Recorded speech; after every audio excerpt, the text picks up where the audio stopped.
सत्य तो बहुत मिले, खोज में जब निकल ही आया।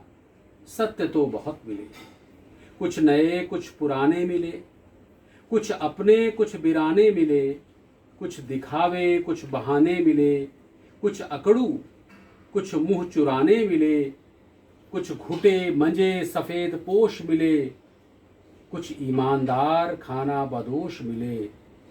सत्य तो बहुत मिले।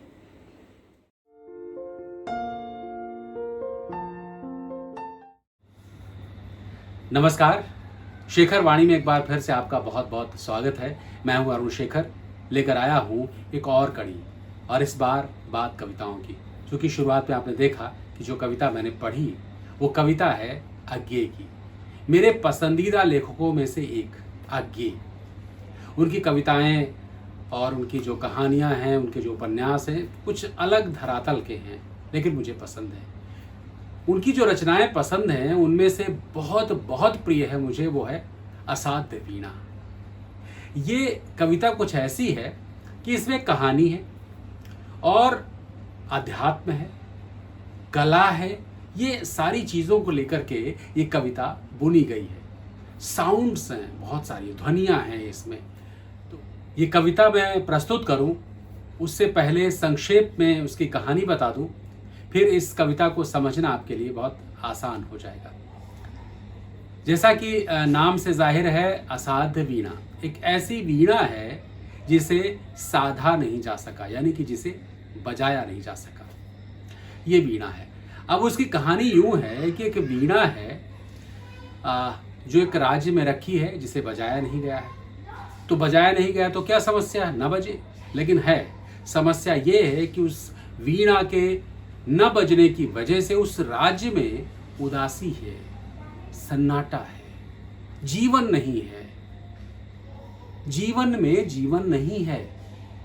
लोग हैं, सब कुछ कार्य व्यापार चल रहे हैं, लेकिन आनंद नहीं है। तो उस वीणा का इसलिए बजना जरूरी है। सब लोग इंतजार कर रहे हैं और बहुत लोग आते हैं कलावंत कि मैं कलाकार हूं, मैं तो बजा दूंगा, इसमें कौन सी बड़ी बात। वो प्रसंग आपको याद होगा जब धनुष तोड़ने के लिए राजा जनक के यहाँ बहुत सारे वीर आए कि धनुष ही तो है, इसमें क्या है, मैं तोड़ दूंगा। लेकिन कोई उसे हिला भी नहीं पाता है, और राम जैसे फूल की तरह उठाते हैं उसे तोड़ देते हैं। कुछ ऐसा ही इस वीणा के साथ है कि बड़े बड़े कलावंत आए और बजाने की कोशिश की, नहीं बजा पाए।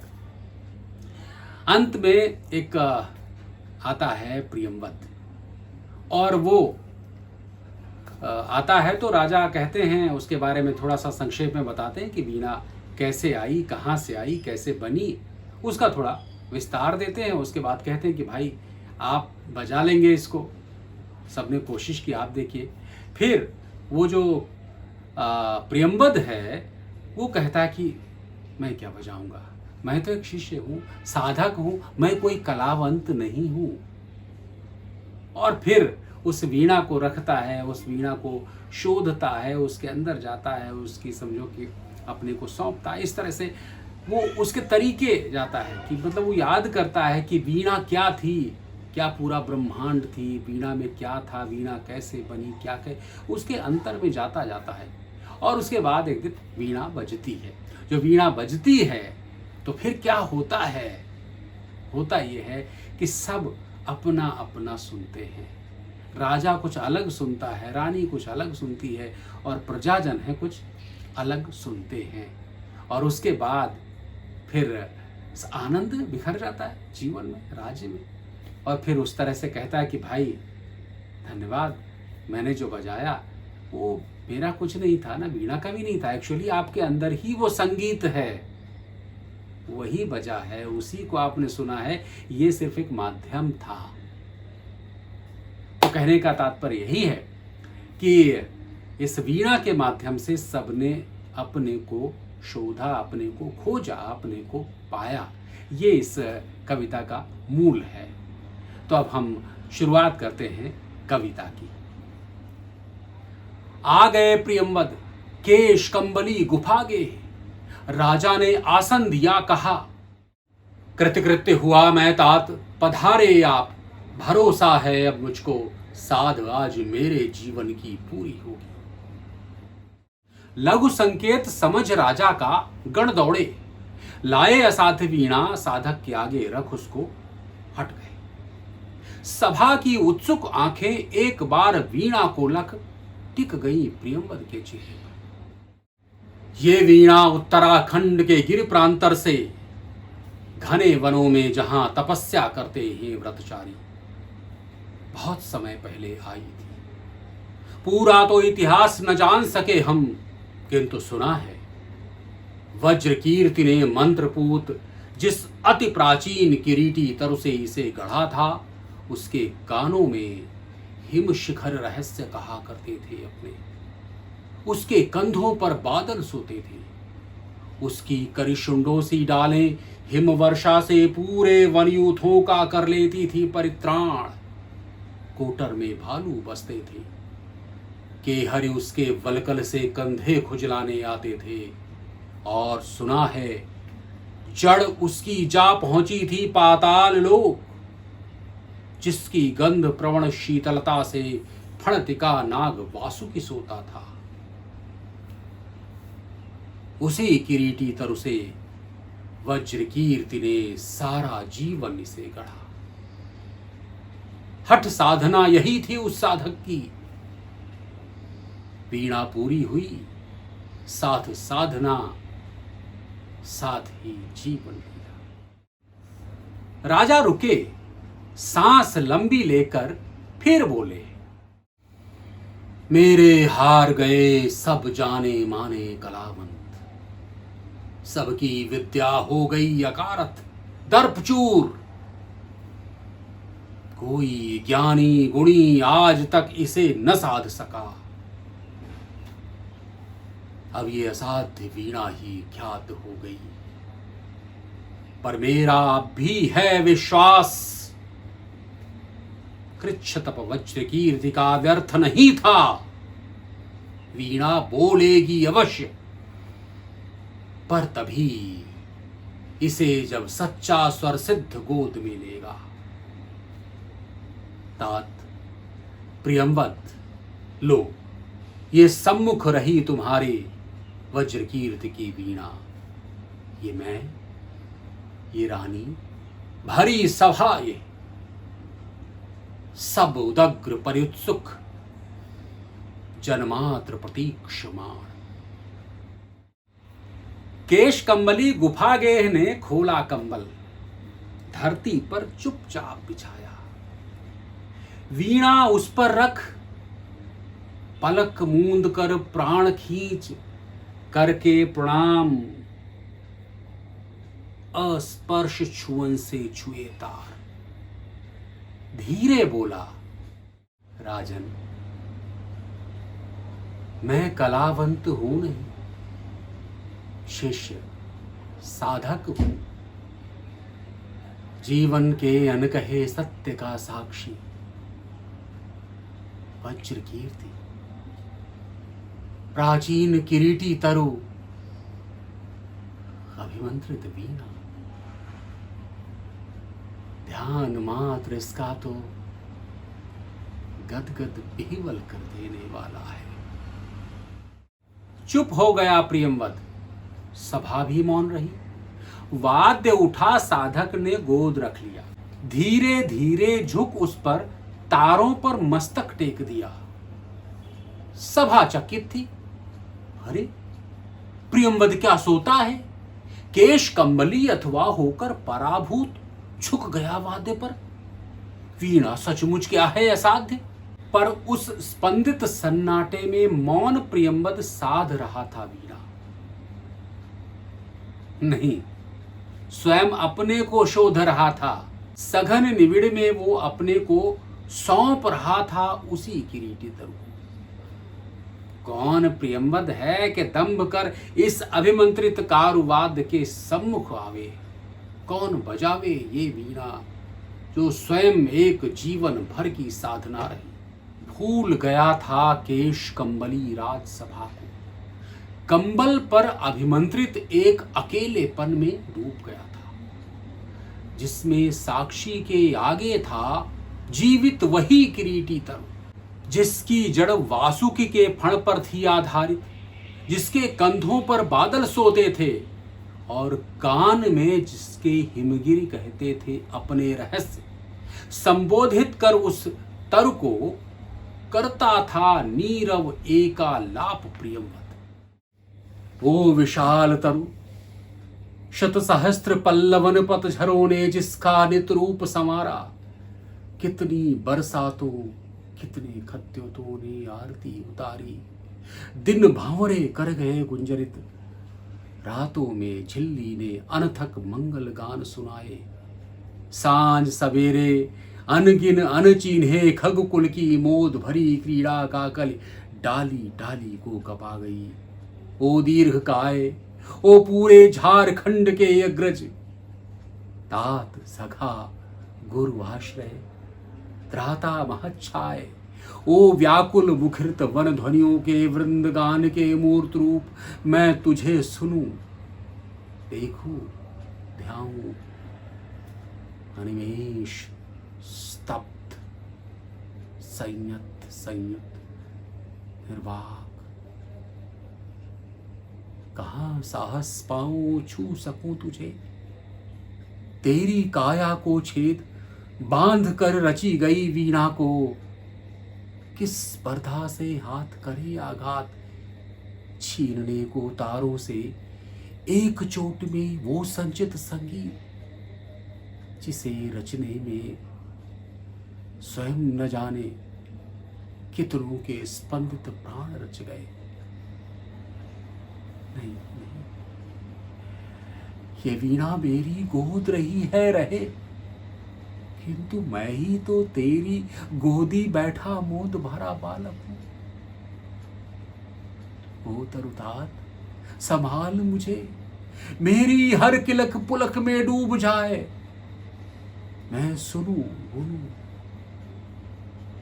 विस्मय से भर आंखों, तेरे अनुभव का एक एक अंतःस्वर, तेरे दोलन की लोरी पर झूमूं मैं तन में।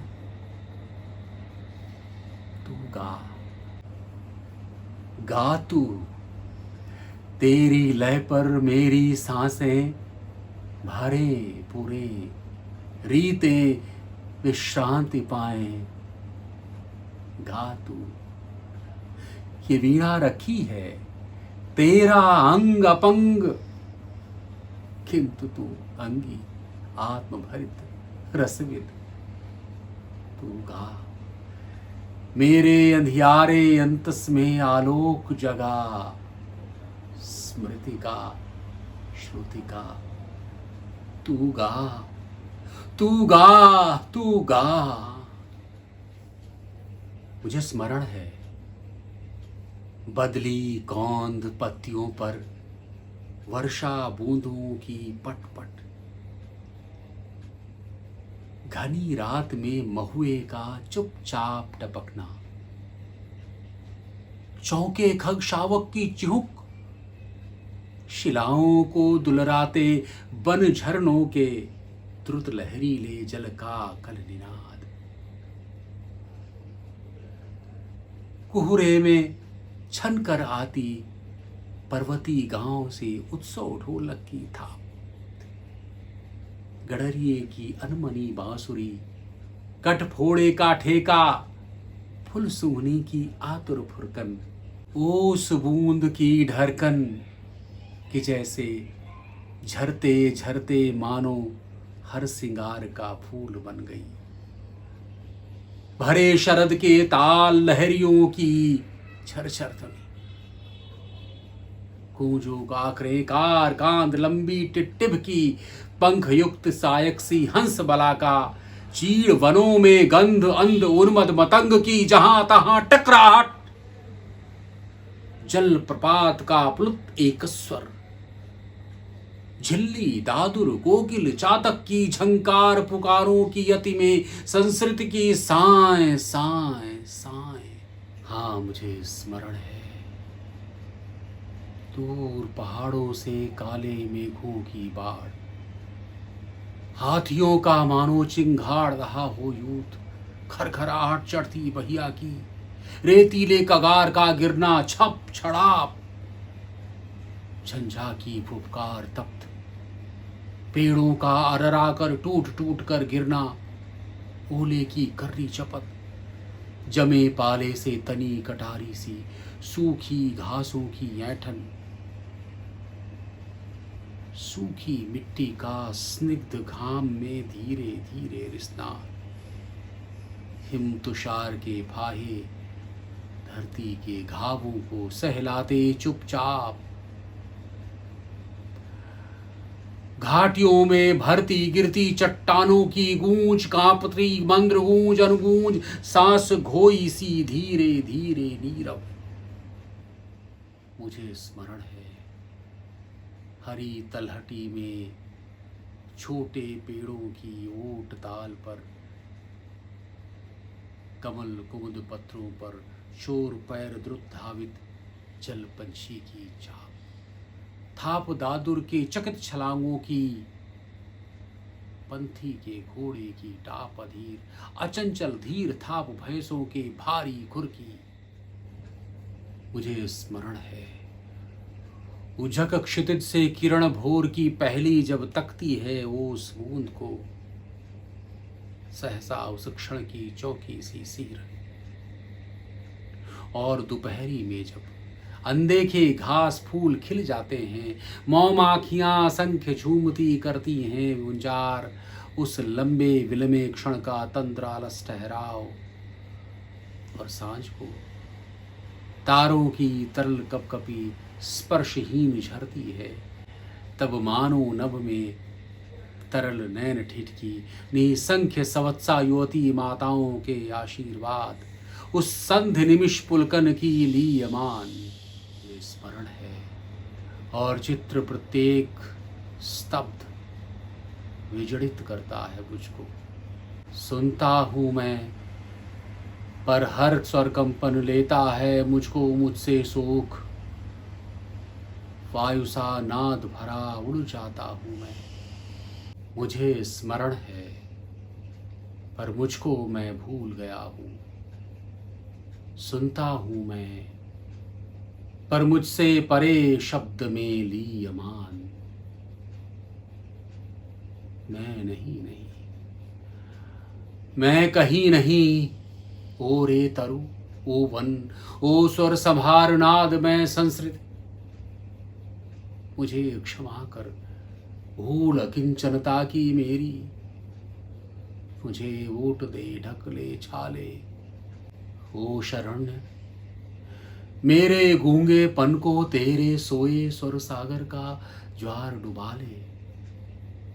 आ मुझे भुला तू उतर बीन के तारों में, अपने से गा अपने को गा, अपने खग कुल को मुखरित कर, अपनी छाया में पले मृगों की चौकड़ियों की ताल बांध, अपने छाया तप वृष्टि पवन पल्लव कुसुमन की लय पर अपनी प्रज्ञा को बाणी दे। तू गा तू सन्निधि पा, तू खो तू आ तू हो, तू गा।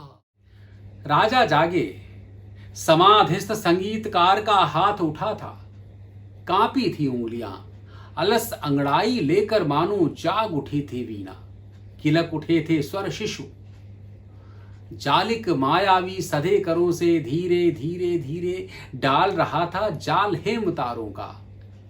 सहसा वीणा झंझना उठी, संगीतकार की आंखों में एक ठंडी पिघली ज्वाला सी झलक गई। अवतरित हुआ संगीत स्वयंभू, जिसमें सोता है अखंड ब्रह्म का मौन अशेष प्रभाव में। डूब गए सब एक साथ एकाकी पारतिरे, राजा ने अलग सुना। जय देवी यशाकाय वरमाल लिए गाती थी मंगल गीत, दुंदुभी दूर कहीं बजती थी, राज मुकुट सहसा हल्का हो आया था, मानो हो फल सृष का। ईर्ष्या महदाकांक्षा द्वेष चाटुता सभी पुराने लुगड़े से झर गए, निखर आया था जीवन कांचन, धर्म भाव से जिसे निछावर वो कर देगा। रानी ने अलग सुना। छटती बदली में एक कौंध कह गई, तुम्हारे ये मणिमाणिक कंठहार पट वस्त्र मेखला किंकिण अंधकार के कण हैं ये। आलोक एक है प्यार अनन्य, उसी की विद्युल्लता घेरती रहती है। रसभार मेघ को थिरक उसी की छाती पर उसमें छिपकर सो जाती है। आश्वस्त सहज विश्वास भरी रानी उस एक प्यार को साधेगी। सबने भी अलग अलग संगीत सुना। इसको वो कृपा वाक्य था प्रभुओं का, उसकी आतंक मुक्ति का आश्वासन, इसे भरी तिजोरी में सोने की खनक, और उसे बटुली में बहुत दिनों बाद अन्न की सौंधी खुशबू।